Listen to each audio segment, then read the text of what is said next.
Hello everyone. So I'm just like starting the stream. Like let me know if the audio and everything is kind of good. You can just like drop a message in the chat. Let me know if the audio is also like too loud. I can just reduce that quickly.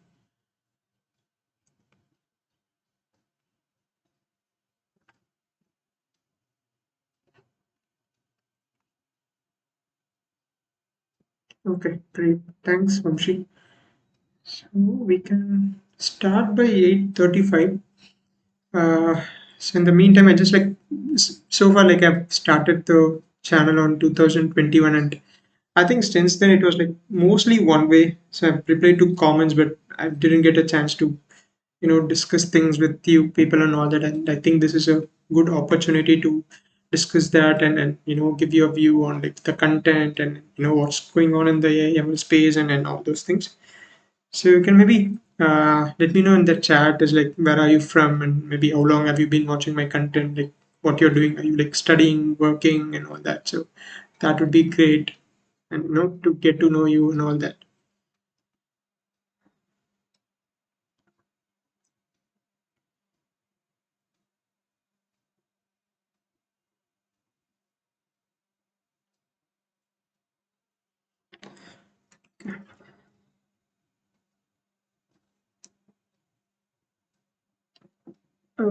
Hi, hello everyone. Yeah, you can just call me Siddharth, so don't have to mention me as sir. So yeah, you can call me Siddharth.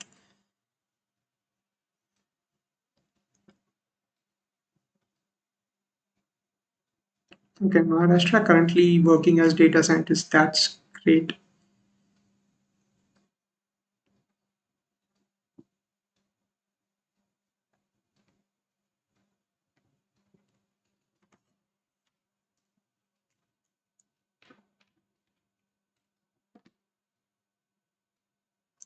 Hi Sanchit, because of your ML 60 hours course, helped me a lot during preparation. I mean, it's thanks a lot. So it really means a lot, and apart from like the work that we do, we get paid and all that, and this really gives some purpose that we be able to help someone in their journey and all that. So thanks a lot for mentioning that. I really appreciate that.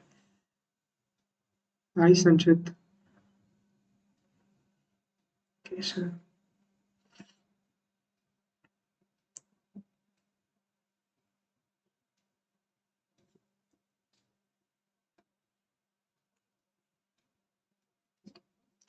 let's wait like a couple more minutes before we start. The project playlist is one of the greatest in YouTube. Thanks a lot. Thank you so much. And again, I'm planning to make more project videos, and I could see that that's what people are more interested in.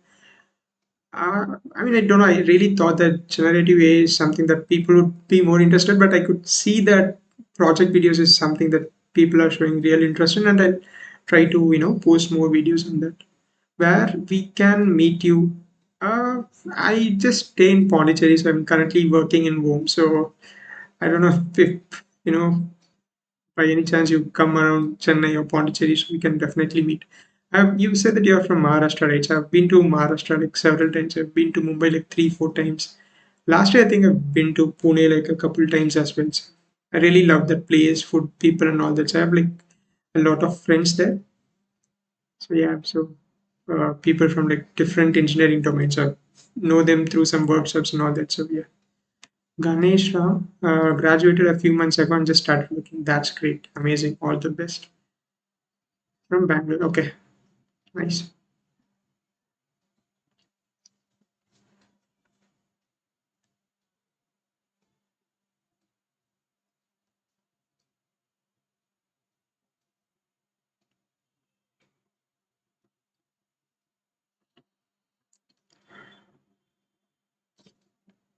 So this stream thing is a bit new to me, so everything kind of feels clunky. So I'm not very confident in all this technical aspects right now. I think like one or two streams, I think I'd be in a good space. So just like bear with me if like some things are like not in a very smooth way, but yeah, we will get there eventually. So that your videos are so good, please let me know how to contact you in regards to learning and job. You can just drop a message in LinkedIn. It's just that I'm being too involved in work. I'm not finding enough time to look at it, but I'll try my best to, you know, get those messages and reply and try to have a connection. So I'll definitely try to do that. So, Shravya, I think I'm pronouncing your name correctly. I am from Hyderabad working as a manager. That's great, amazing. I'm in seventh semester and I learned ML and DLM and Express Ojine, but this agent AI coming soon to keep up in here. Okay, so Prince Patel. And I get what you're saying. It's just that we just have to do it. Just practice is what makes better. I know that this is a very cliched dialogue, but that is all it takes. And I know that we work on something, we get some errors, and it makes us frustrated. But I hope you know that feel like when it's finally worked, we get that satisfaction. So it's just like all about enjoying what we do. And there are going to be moments when we get frustrated, angry, and all that. But you would definitely find that, peace, and we can. Is it necessary to take membership for continuing this live stream? No, I'm not planning to put this for membership. And again, so other thing that I wanted to mention is like a lot of people wanted to get the machine learning course PDFs. So previously I was mailing that individually, but that was not being feasible. So I just moved that to membership. So if you want that course PDF, I think it's much lesser than what I was like giving it on mail. So you can join membership for 1 month, and maybe you can like cancel that later before you're charged for the next month. You can download it from there. But for these live streams, I'm planning to keep it like open, and all these contents, right? So even the presentations, the code, and everything. So everything I wanted to keep it open for you guys to look at it and work on it and so on. So as I said, it's not like I'm teaching you something. We are kind of collaborating here. So I feel like it's better to just give you that thing, like you deserve that, deserve to have those PDF content and all those things. New to AML, please let me know if you would be able to cope up in implementing this POC. You don't have to worry, NK. So I mean, I'm not sure if you have watched a lot of my videos, but even I try as much as possible to explain like the minute details as well as much as I could. So that would be the same in this case. So I don't think even if you're a beginner it would be hard, just that you need to understand the basics. So if you feel like some things are hard to understand, just watch the stream. You can just like watch it again maybe, and also try to make sure that you're focusing on the basic ML part and everything. Okay, so I think it's 8:37 now, and maybe we can start the stream. And as like people join, and yeah, you can just drop your messages if like what you feel. If you have any questions and all that, I'll try to, you know, uh, look at it and answer like while I'm doing this, stream. And okay, so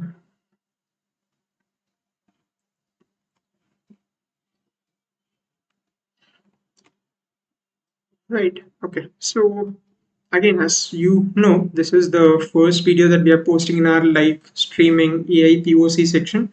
And what we are trying to build here is a RAG chatbot. It may sound simple, but I'll give you all the details as we move on.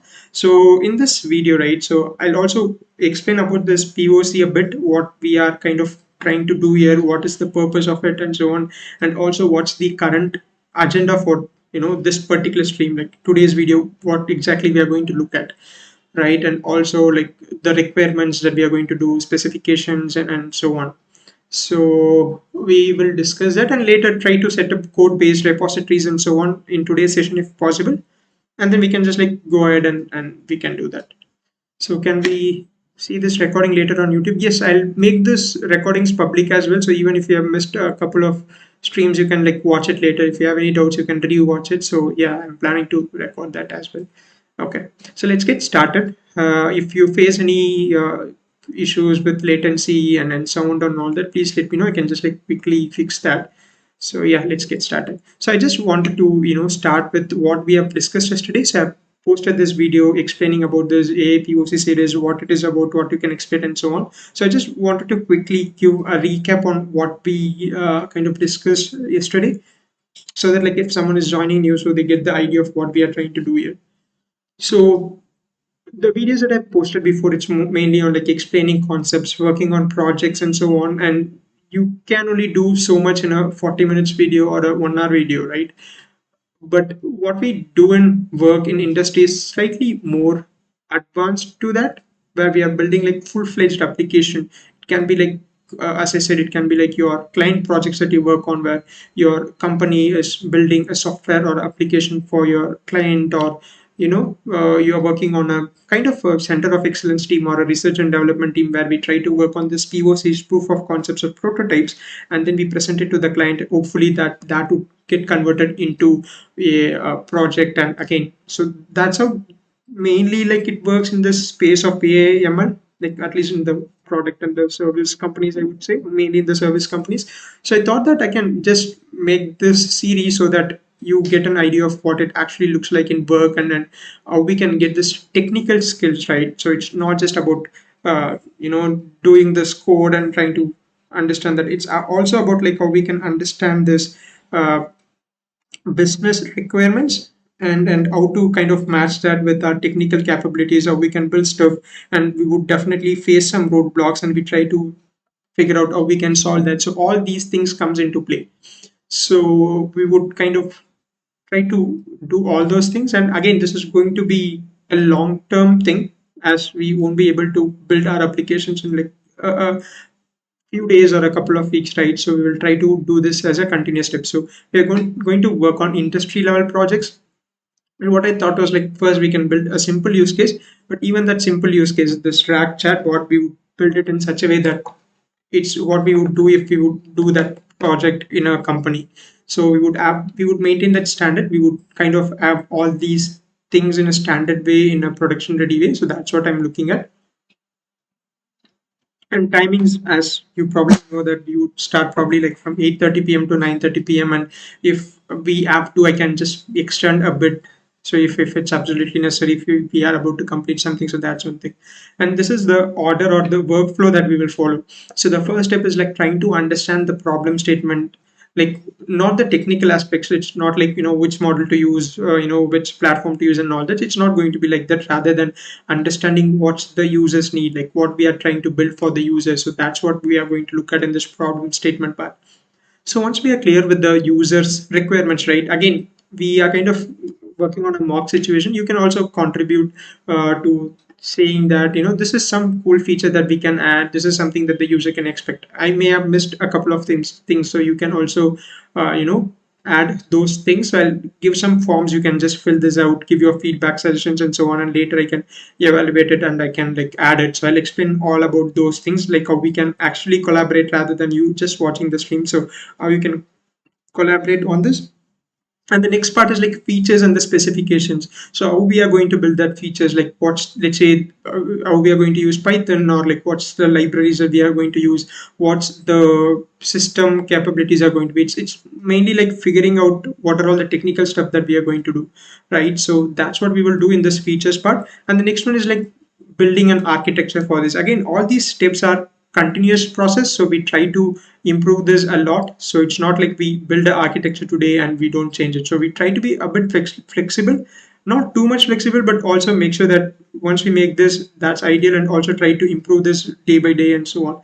And the other main part would be like once we are clear with what we have to do. So this is like a very important aspect, right? So once we are like clear with all these architectural aspects and all those stuffs, we would work on the implementation, right? So in this implementation part, so we would like work on the actual coding part, so actual programming stuff, where we build what we actually have to build with all those front end, back end. For us currently we are planning to do everything in Python, so we would do that. And the other main important thing is like I want all of you who's watching the stream to do as I do. So instead of like you can either like watch it and do it later, but I would suggest you to just like do along so that we can have that interactive sessions. And if you're facing any issues, you can just drop in the chat and I would be able to kind of like fix that or give you a solution so that you can try that out on the next day. So that's about the implementation part. And the next one is like how our application is going to be. So we try to build a application as standard as possible, as production ready as possible. Again, I'm not sure how far we can do because of the time it can consume.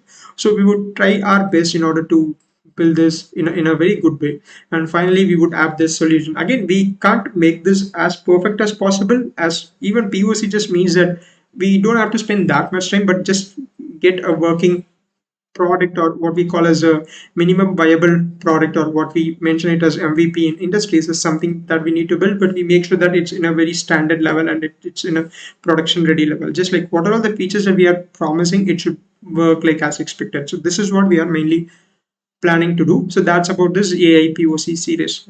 Okay. And now I'll just like give you an agenda of what are all the things that we can do today. And again, based on the time constraints, we may have to move few things tomorrow, or like we have to see like how that works.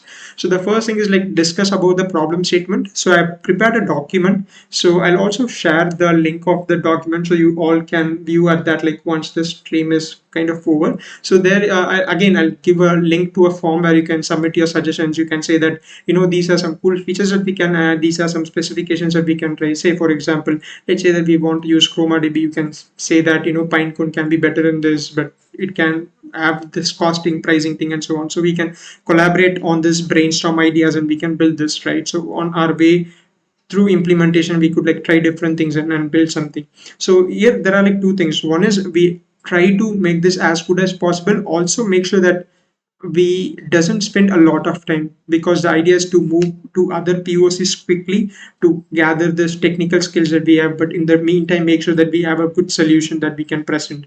So if you're someone like straight out of college, you would have some good projects that you can demonstrate in your companies. And if you're just going to switching companies, right, even in that case it's going to be helpful because you have actually worked on the actual use cases. So that's the idea. And even like if you feel that this could be more viable, and this could become a full-fledged project, just feel free to do whatever you want with that. So I don't want to take any ownership with this. You can just again do whatever you want. So we will just like try to build this base application. You can try to build that better, try to do anything. So that's what I wanted to tell.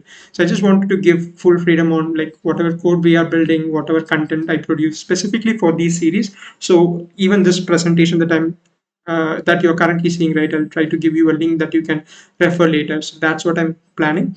So that's about like brainstorming this requirement and specification, like the technical details, once we are clear with the business requirements and the users requirements. The third part is let's try our best to set up our repositories. So some of you may not be familiar with like the GitHub thing, and how you can use it in PyCharm and those things. So let's try to do some hands-on part of setting this GitHub repository, so that in the later sessions, like you can just like catch up with all the code changes, and you can just like try the code as I build it. So it's not like we are going to sit one day and complete all the codes. It's not going to be like that. So we are going to make incremental changes on the code, and then like we are going to work our way through that. So that's how it's going to be.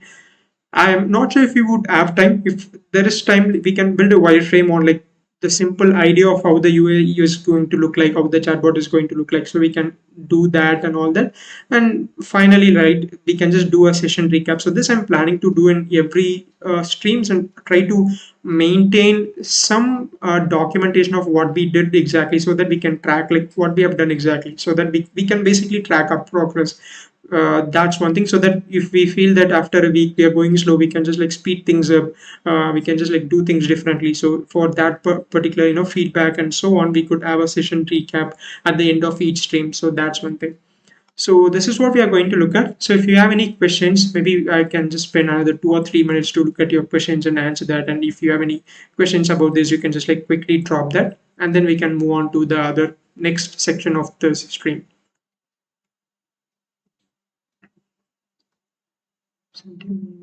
I need the presentation files for machine learning course. So Mawadda Mohammed, I'm not sure, sorry if I'm pronouncing your name wrongly. So I was mentioning this at the start of the stream. So you can check out the channel membership. So it's not kind of being feasible to mail the presentations individually. So you can join the membership, and then you just like scroll towards the end of the membership community post. So there you will find a link to download the files, and then you can cancel your membership the next month. So it's completely up to you. So Dark Thunder. I'm currently at the end of third semester. ECE got interested in AML this semester, and I have placement next sem, 3 months approximately. Is it possible, or should I stick with electronics? Uh, Okay, placement in next 3 months. I'm not sure if you would be able to complete everything in the next 3 months, like that's related to AIML, but you can definitely try. All I would say is like if it's interesting, if it's like really what you want, you can spend some time. If you get placed in some job on electronics, please take that and continue learning AML, and later you can switch it. I wouldn't recommend you to just like leave whatever you're doing, leave your placements, and then like come in an open market and search a job. That can be a bit difficult. So try to get a job if you can, and then keep learning AI, ML, and all those stuff. Even you can find some part where your electronics part and EA kind of merges. You can explore those fields as well. Amol, great initiative. Thanks for this. You're welcome, and I'm really glad to do this as well. Like I'm also going to learn a lot from this as you guys. So yeah, thanks from myself as well. Please, do you have common platform for sharing updates? So you can join the Telegram channel. LinkedIn, I'm making posts, but you can maybe join the Telegram channel. So as again we are doing the streams, right? I think we would probably have like more of these conversations and so on. So I think the communication should be much better right now. So yeah. How can I get internship if I know ML, DL, NLP, and also have knowledge of math behind them? All you have to do is let recruiters know that you know stuff. So this I think I've also explained a lot about this AI in 2025 video that I made like a couple of days ago. So it's all about how you showcase your work. So you can know 100 things, but we have to market ourselves, promote ourselves, and show people that you actually know this. So just work on a lot of projects. If you have already worked on projects, try to build some user interface for this, because that looks good for the recruiters, and you can just post it on LinkedIn.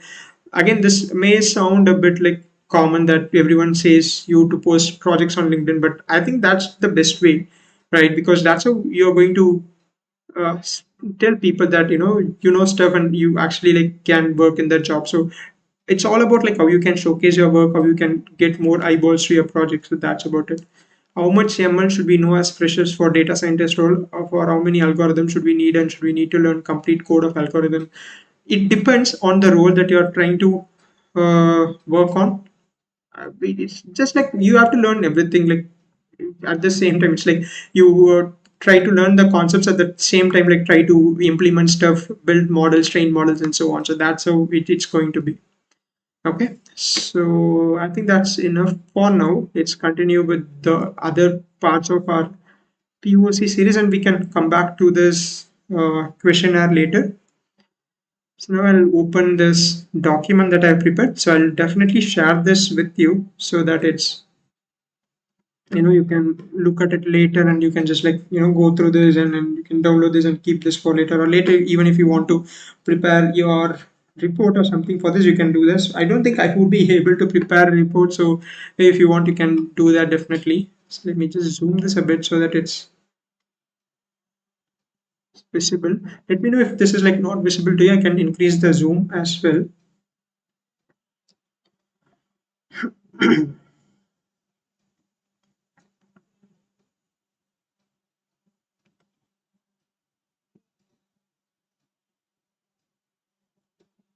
Okay, so this is what we are going to build. So this is, I'm calling this as AI POC1, the first proof of concept that we are building. And the name of this is study path. So it's all about just a companion that's going to help you study, right? Let's say we are working, the main people that we are looking at is let's say college students or school students. Let's say that, uh, you know, uh, we are from a tech company, and we are trying to build something that the students can use. The reason I use this is like to make sure that the POC looks simple, as this is the first one that we are doing, and also the one that has scope to include a lot of technical details to this. So that's the main idea behind this. And again, as the time goes, we try to add more different POCs, try to add like different technologies that we can use, softwares that we can use. So that's how this is going to be. So this is called a study pal, and I've also mentioned the date and so on. So let's say that we belong to a random tech company called a XYZ company and so on. So this is the overview, like what's the actual problem statement is. I'll just like go through this. You can also like go through this in the meantime. So college students often struggle to manage and revisit large volumes of study material spread across semesters. These resources are typically unorganized and hard to search, especially during exams. Existing tools lack smart features like semantic search, concept explanation, or interactive QA tailored to their own content. Let's just try to understand like what I've just like put here.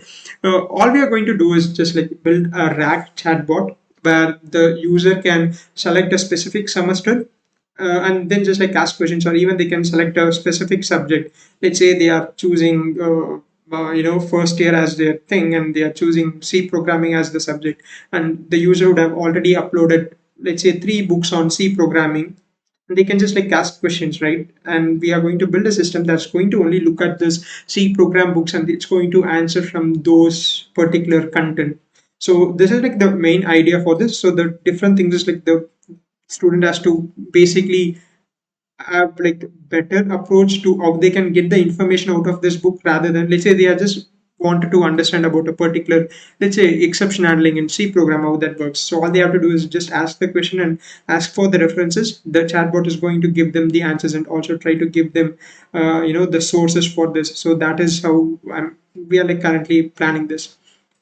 And the other thing is like, so StudyPal is a smart semester-wise or subject-based study system that enables students to upload, organize, and interact with their documents through an AI-powered chatbot, helping them learn more effectively and efficiently. So it's all about, they can either choose from semester-wise, so that using the semester-wise is that so that you can sell this to people from different semester, different years. So that's the idea. Again, they can choose from different subjects that's present on. They can have any number of books that they have uploaded to that particular semester, and that's how it's going to be. There are like 2 ways to this. You can premeditatively upload some standard books for each of these subjects, or the student itself can like add their books, and they can like ask questions, and then that's how it's going to be.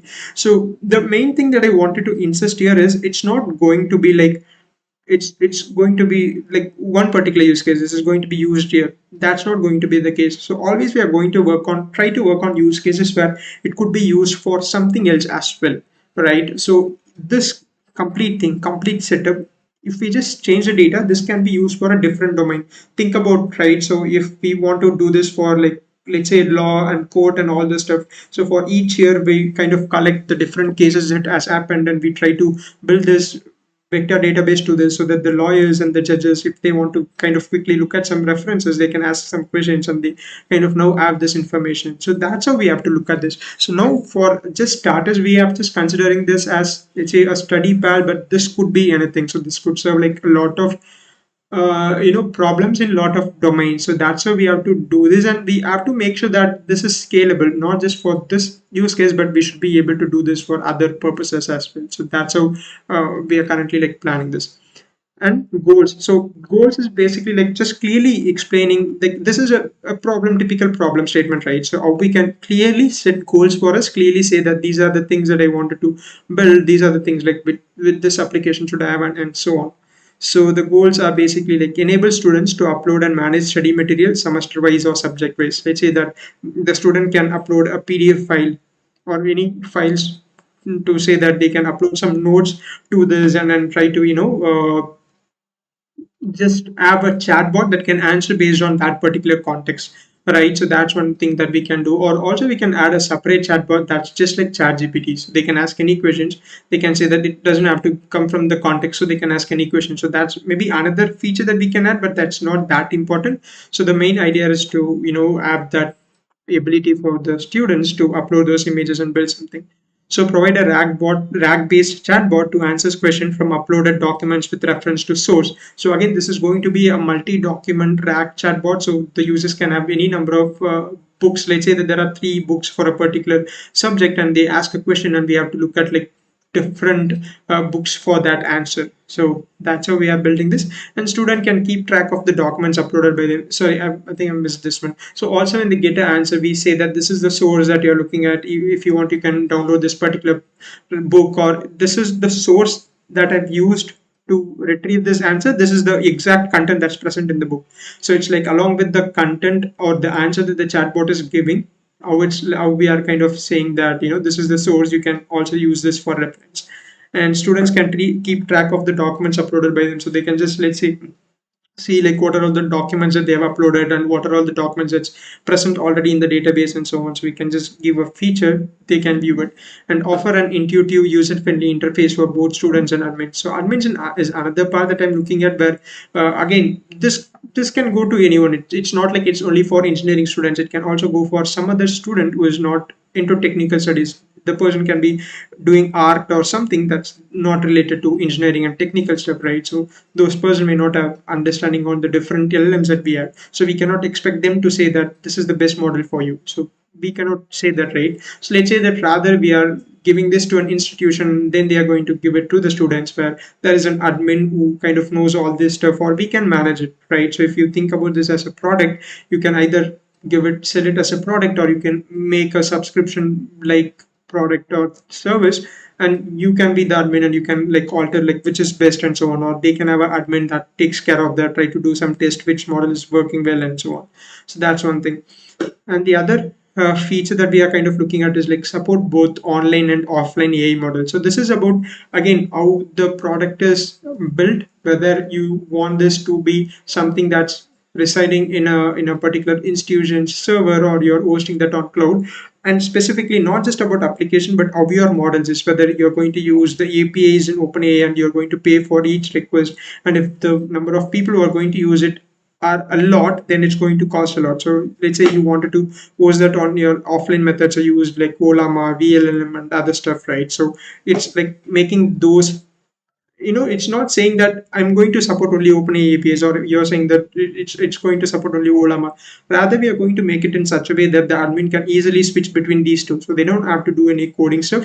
Rather, they can say that this is the type of implementation I need. So this is, I want a local model, so that this is a data that I want reside in local. So let's say that this is being repurposed to a different thing, or let's say the documentation is present in a particular company, so a company doesn't want to share its data. So what they do is make sure that everything stays in their local, so they try to put it in a local server. So there Olama would be a good option, right? So it's just to give that flexibility and ensure secure and easy deployment using Docker. So this is a very key thing again in industries, in companies where the deployment happens in Docker, because we could run that on any machine, so that the deployment is standard. It's not like we are going to face issues like the developer has built that on Ubuntu on Linux machine, and now it's not working on Windows and it's not working on the server. So in order to avoid those things, and to have a standard deployment, so we try to put everything in Docker, have a proper system for that and so on, and allow admins to dynamically configure model settings and backend components. So this you can just think about as like it's in a proper deployment stage. So that's how you can think about it as a goal that we are looking at,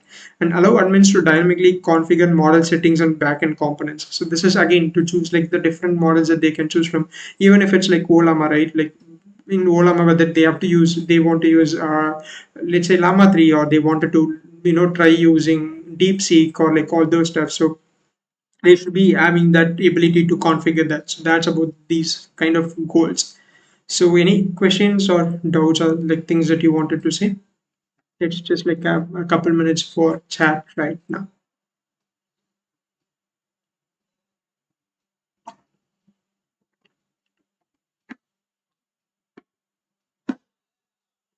Can I also should I also learn GenAI or CNN for internship? It depends on the companies and the roles that they are looking at. So sometimes like they want people to work specifically on GenAI. In that case, it's necessary. Some people may look specifically for like computer vision use cases. Then again, they may not need you to know generative AI. But it's good to just you know like have knowledge on those things. So when an opportunity comes, you don't have to say that I don't know this. Rather, you can mm, just take that opportunity and work, and you can learn on your way through. So that would be a better approach. Any best projects to add in my resume? Data scientist role. I don't know. Like I'm going to think about something currently. You can look at the different projects that I've listed in the playlist. You can refer to that. I'll try to. So this is something that I am planning to do in one of the later videos, that try to come up with 10, 20 deep learning and AI projects that final year students can do. So I'll try to do that, so that it's easier to put in your resume and try to find it. Okay. So any other questions before we move on?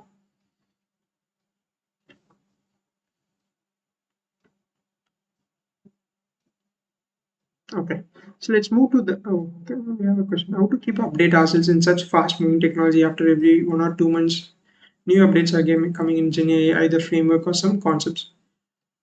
We okay, Siddharth has asked this question. So how we can keep up with ourselves? So the first thing is we have to know what's happening. It's not like you have to know every technical details, but it's important to know what's happening. That's the first thing. For that, you can just like follow the LinkedIn pages. Like you have all these companies like OpenAI, Microsoft, and everyone is making a lot of announcement. You can follow someone who is like explaining about and announcing about all those new changes. You can follow them. That's one thing. And the other thing is like don't feel intimidated by it.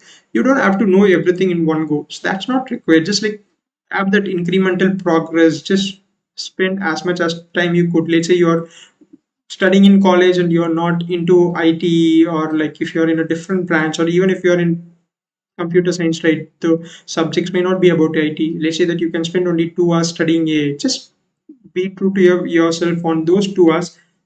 Just work hard as you could in those 2 hours, and it's just a snowball effect. Like after a year or two, you would like know so much things.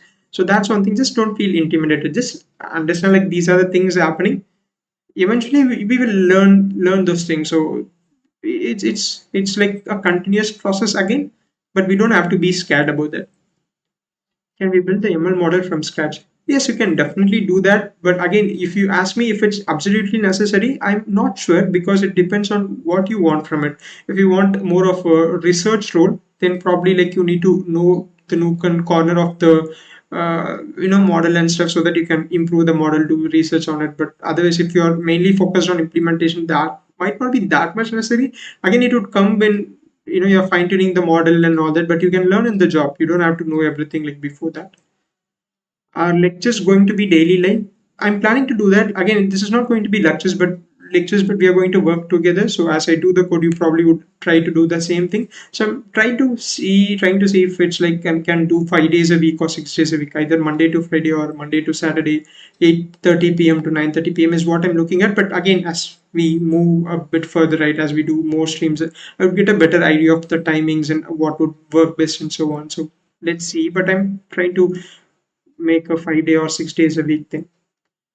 Do we set up any hypothesis, and if yes, how do we validate that? You're asking for this POC.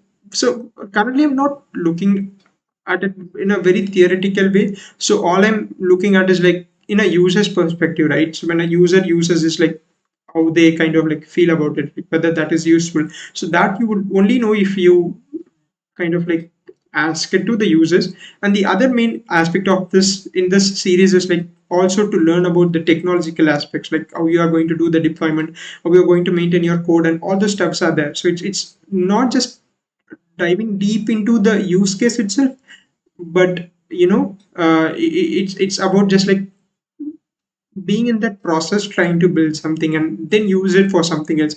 It's not like this POC series, you just like learn about this. It's also about how you are going to use it for something else, right? So you have some other POC in mind, and whatever you learned in this particular series, in this particular thing that you have did, will definitely like come back to you, and that you would feel helpful. So it's just not about following a more traditional path, just like focusing on all those things. We are not going to do that, but just like focus on the practical aspects of this, and so on.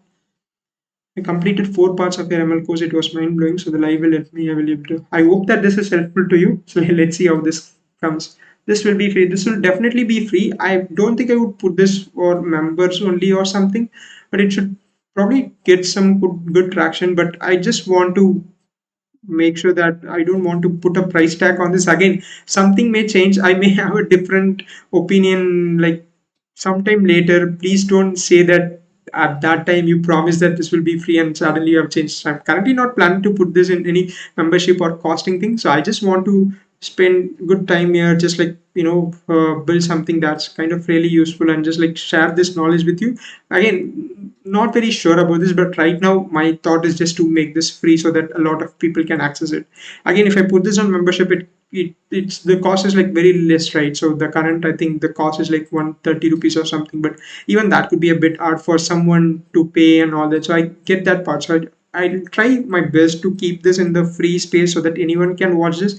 And even I don't think I put this as some subscribers only, I think. So anyone can watch this. So I plan to keep it that way, but let's see. When are you going to start Gen AI course? I don't know the answer for this because, as someone also said previously, right, so many things are happening on Gen AI, and I don't know what we can cover in a Gen AI course because it would get outdated just in a matter of 2 months or 3 months, right? Because so many things are happening. So it's just like we have to keep ourselves up with the trend and try to like learn as much things as possible. Okay. So I will ready to pay because I know you are putting a lot of effort. Thanks a lot to know that, but it's also like we have to take everyone into consideration. And again, someone may be coming from a very tough place and they may not be able to afford. So that's the main reason I'm trying to put this in a free for all kind of a thing. But let's see. Okay, so we have spent quite some time on this. Let's move on to the specification part now. Okay, so next thing is we have specifications. Specifications are things like what's the technical details that we are going to have. Again, I've just listed only few of these things. We may have to add more of these like when we get time and we add those features, or we have to update this as well probably. So these things are like multi-document upload, support for uploading multiple formats, PDF, docx, text, organized semester-wise, subject-wise, right? So what this basically means is like what is the support we are giving. So it's like the user should be able to upload some PDF, some typed in notes as document, text files, and everything, right? Probably handwritten notes is not an option because that would again require extracting the text from this handwritten. That might not be good right now. So but we would just like give support on, let's say, some books that we can use, and notes, type notes, and so on. And also the user can select a specific semester, so they can just say that this is for, let's say, object oriented programming or something, or let's say that this is from semester 5 or something, and they have a paper called as deep learning. So they can choose the semester, choose the subject, upload the file. So we should give that flexibility where the user can do that. And also the question is also going to be from multiple documents. So let's say that for the deep learning the user has uploaded 3 or 4 files. Now they should get an answer for all these 4 files. So all they are going to say that I'm asking a question from semester 4, AI is the subject that I'm interested in. Answer me whatever is present in those 3 books. So it would try to look at all those 3 books for that particular question. So let's say that the question is about how does a CNN works. So now the model should be able to go through like those specific contents about CNN, all those 3 books, and try to come up with a good answer. So that's about this multi-document drag and multi-document upload. And then we have AI powered QA. Again, then just build a chatbot on top of this system that can like answers the question based on the context. So we are just providing a context aware RAG system. Configurable AI backend, easily switch between local and hosted LLM providers. So this is like again what we have discussed already, that we should have the flexibility to say that someone can use an OpenAI API, they can provide their API keys, or we will provide it, but we will charge them, or they can host it on their local servers or so on, like to make that configurable is some feature that we are adding. And vector db integration, we know that for RAG vector db is like one of the main thing that we need. So here like vector, what's the vector database we are going to use, whether we are going to use with chroma db, or we say that there is some other db that has a better performance. So we'll try like all those things. Front end and back end, this is a very important part that I wanted to insist on. So let me just like first quickly go through what I've written. So front end is, we are going to build this on Streamlit just because we can just stay on Python. So that's the main reason. Communicates with the backend. So the Streamlit front end, the user interface where the user is going to upload the file or ask questions. So this communicates with the backend over a API to provide a user interface for document uploads, chant interaction, and admin controls. And backend service, which in Python, again, we would build a backend service, we would provide APIs and so on. So this handles the document integration, embedding generation, vector database operation, LLM based query response using that. So what this, let's try to understand this, right?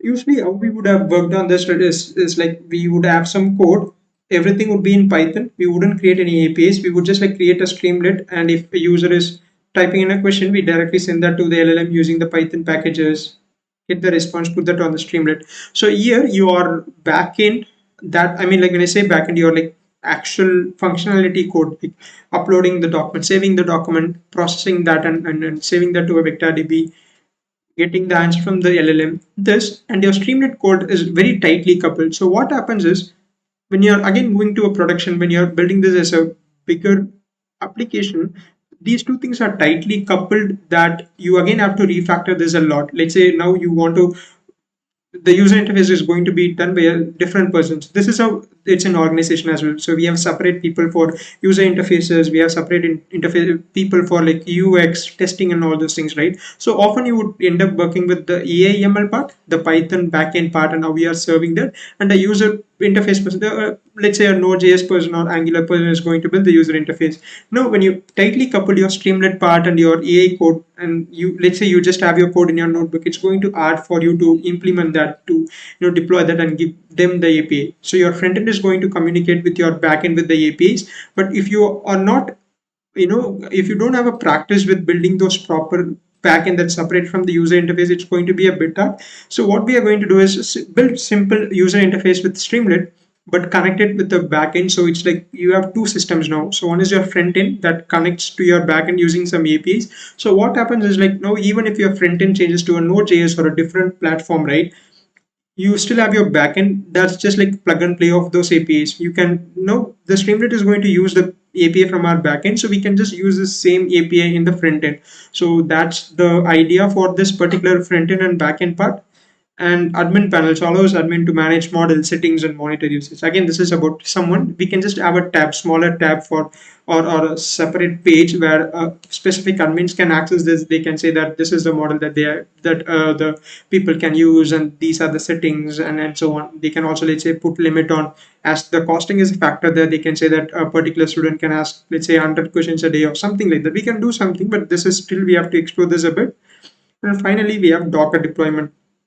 So once we have all those things, so we put this thing in Docker so that the deployment is smooth. And when we have to, usually the deployment happens on the Linux and Ubuntu servers, mainly on Linux servers. So what we would do is provision an EC2 instance or get a virtual machine from Azure. We kind of package our code and we deploy it and again expose it as a service. Now the user can access it.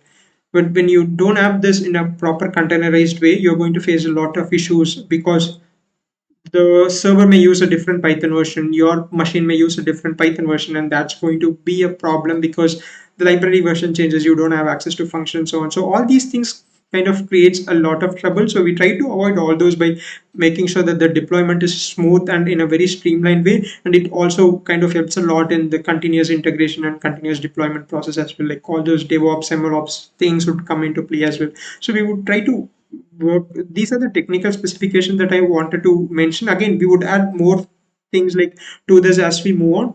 And again, this is just a continuous process that we are trying to improve this application. So that's about it. And in this milestone section, so we can just like keep track of the features that we are adding, and we can say that this took this much time, and so on.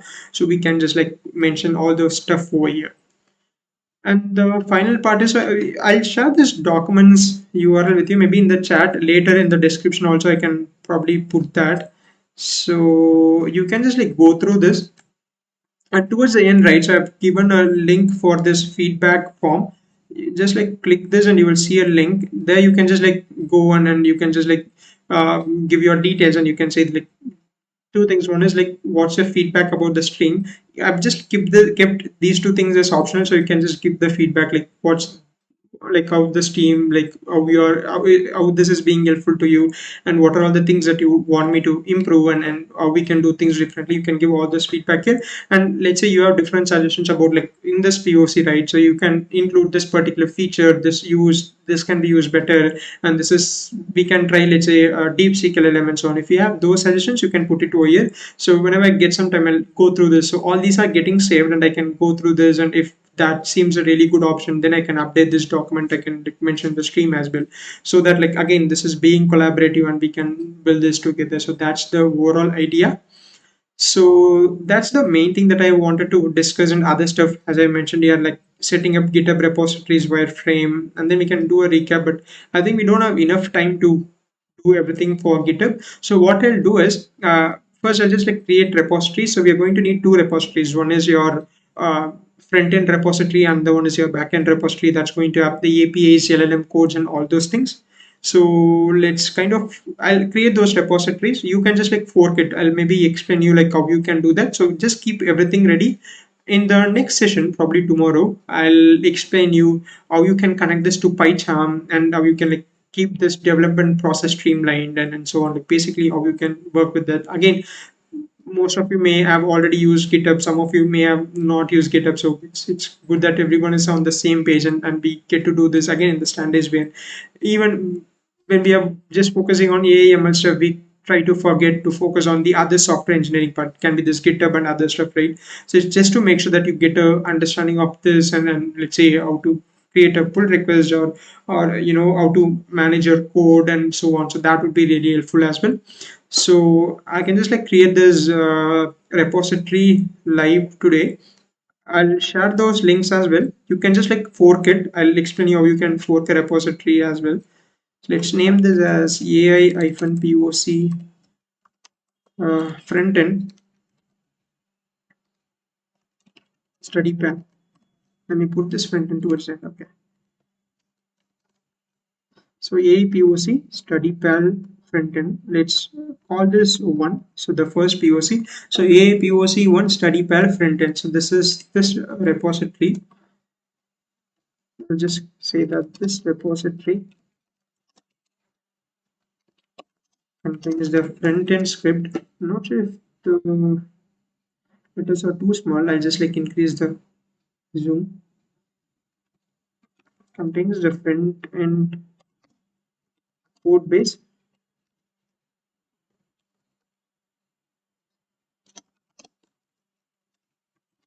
for the generative application study plan. Okay. So I'll keep this public. I'll add a README file as well. Git ignore template. Let's put this as Python. I'll explain about like all this, git ignore and all those stuff. License, I can just like keep it none and create a repository. Okay, so now I'll go to this GitHub again. So I hope every one of you have account. If not, you can just sign up with Google. So the process like pretty simple. Just go to GitHub, provide your credentials like email, all this stuff, and you can just create it quickly. And I'll create another thing, a POC. This is going to be our backend. So this is going to have our, LLM code APIs that we have to build to connect to the user interface and so on. So we have APOC1 study pal backend. So this is the other thing, and I'll just copy this from here and say that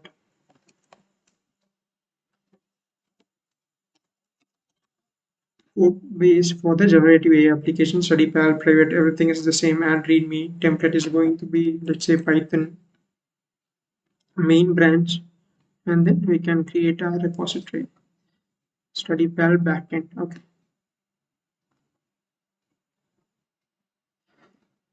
Right, so now what you have to do is like go to these things. Again, I'll share the links. All these links I'll try to put it in one place. Maybe I can put it in this in the document itself, because we are going to use this same document. So see that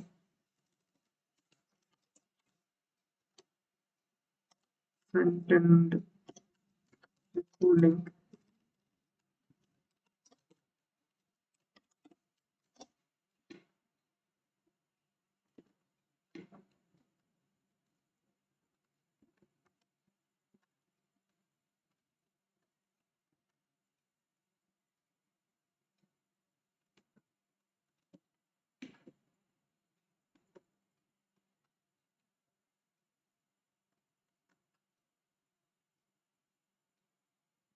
Okay, so I'll just work on the format a bit later. It's looking a bit odd, but yeah, for now I'll just keep it this way.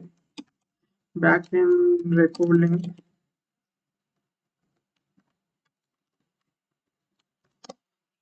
It's okay if you're like a bit doubtful about how all this GitHub and everything works. We will discuss about this, so that's okay. So don't worry about this. Just for now, follow these things. Go to these links, and like once you open this, right, you would see an option to fork.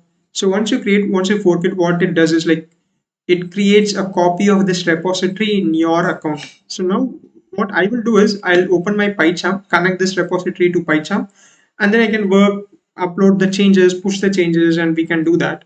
Now, what you will do is you will again connect to your repository, the copy that you have created, and you will like work on your PyCharm and do it.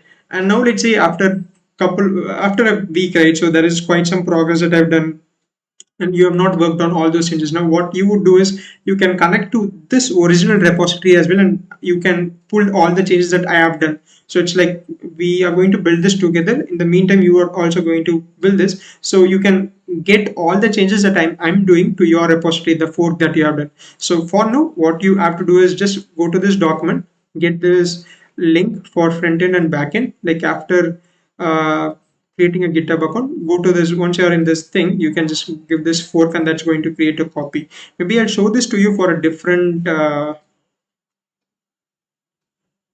like repository. I'll just search for some open or sample repo. So there will be like a lot of open repositories. So what you have to do is like we have this sample repo, right? So some HTML thing. So here you see this fork button. So you just have to do the same thing for the repositories that we have created just now. So go to this fork option. I cannot use this fork because this is basically in my account. So I have to go to this next account and click on this fork. So once you do that, it will ask you to give a name and so on. Maybe use the same name so that it's convenient. Description, if you want, you can add it, copy the main branch only, or if we have multiple branches, we can copy that as well. So create fork. So this would create a copy of this fork, and it would add this. So it says that fork from this particular person's repository, and it's called a sample repo. And now I have all this code. So now you would have these two repositories that we have created in your account. The next step is we would connect to this repositories from our PyCharm. The one thing that you would additionally do is like you can connect it to my original repositories. You wouldn't be able to make changes to my repositories, but you can pull the changes from there, from the original repository. So that's what we are going to do. So probably these are the next action items for you. I'll close this. I can delete this later. Okay, so I'll create another tab. Maybe we can track all the details here as well. So I'll create a tab and I'll call this. I'll try to make this more streamlined, this particular document. It's call this as April 14, 2025 action items. So these are the things that I would like you to do. One is for okay, the first thing I'll mention that create GitHub account,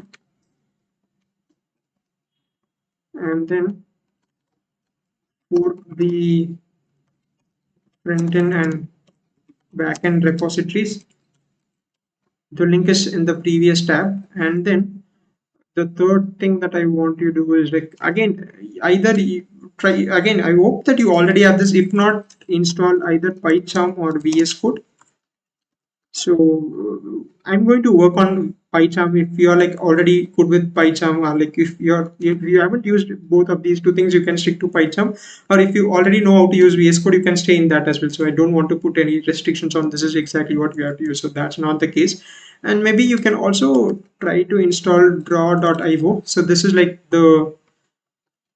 really good to create like the architecture diagram, some wireframes and so on. So you can download this as a software. Even if you're in Ubuntu or macOS, it should have a version. So we would create like architecture diagram wireframes like this. So to understand this better and to build the systems better. So I'll say that install drive. So these are the things that I would prefer you to do like before the next session. One is create GitHub account for the two repositories, install the one of the two IDEs, and then install Drive. But I probably would be working on PyCharm, so that's something. If you want things to be easier, like if you have not used both of these things, preferably I would suggest you to go with PyCharm. But these are the action items. So tomorrow, what we can do is probably like we can just move these two things like wireframe and set up GitHub repositories. So in next session, we would try to clone this to PyCharm, and then we could just like start from there just with the coding part and everything like from the basic aspects. So I'll plan for this like just like we have done today. So I'll plan some agenda and we can just like get started. Probably we would I don't think we would get started with coding part, but yeah, setting up the repositories, the basic files and so on, and trying to build a simple wireframe. Wireframe in the sense like just to get an idea of how the user interface is going to look so that we can later build it on Streamlit. So these are the things that we can focus. So I hope everyone have this link, document link. You can refer to it in the chat. I'm not sure if I shared this.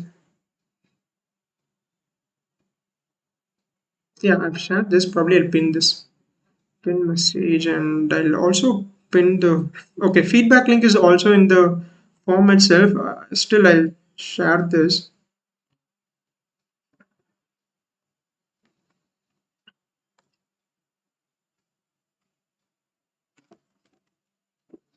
Okay, so I'll still put this feedback link in the chat. You can give your feedback there. Okay, yeah, so I think this is good for today. So we can again, as I said earlier, we can just quickly do a recap. So I've just like explained about what are all the things that would constitute this POC series, and we have talked about that, and then we have discussed about the problem statement, which is in this tab 1 of this document. So we have said that we are going to build this, but remember that it's not just for this purpose. This can be refactored to a different domain, different use case as well. So we have to build it in a scalable way, in a configurable way, so that it can be used for a different aspect.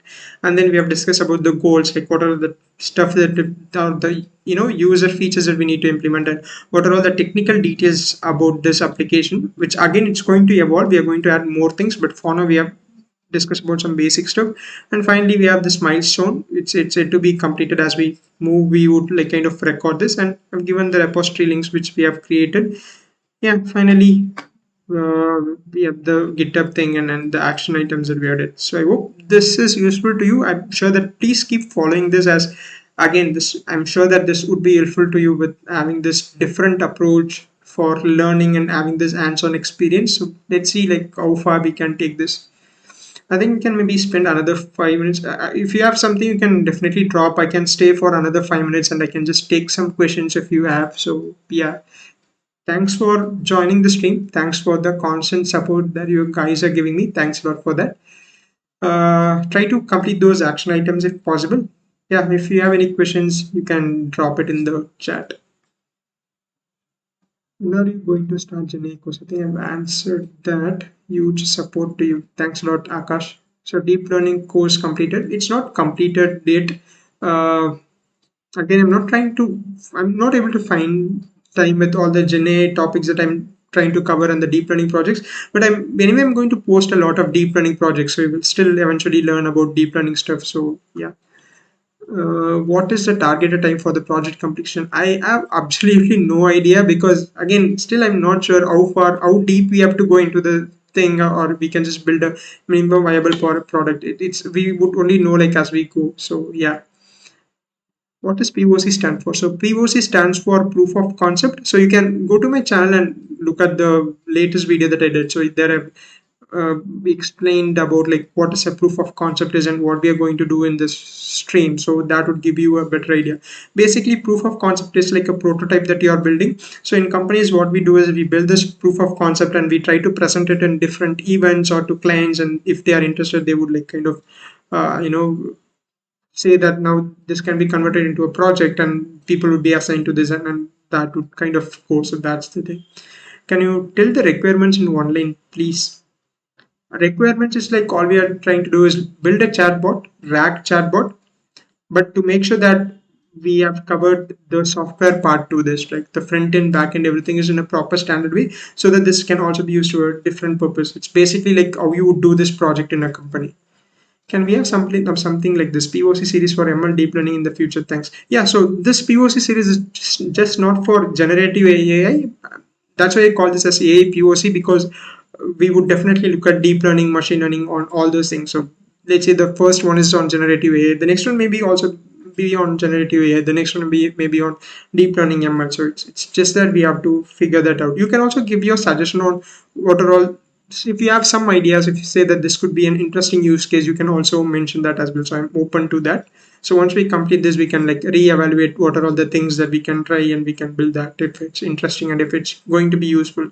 So the main purpose is like in each of these POCs, you get to learn a lot about the business aspects, business requirements, and also about different technologies. Let's say that in this POC, know learn how to build a RAG chatbot. Next time let's say we build a agentic chatbot, we see that in this POC, first POC, let's say we deploy everything on AWS, and next case, let's see how we can do that on, let's say, Azure, or what, is there any option to do this in a much smaller, less expensive way? There are platforms, so we can like explore all these things. So in each POC, I want us to explore new things, learn new things, and just like evolve, not just like doing the same thing again, but also build a very good product or a service or a solution, and make sure that we learn a lot of technical aspects. So that's going to be the primary goal of this.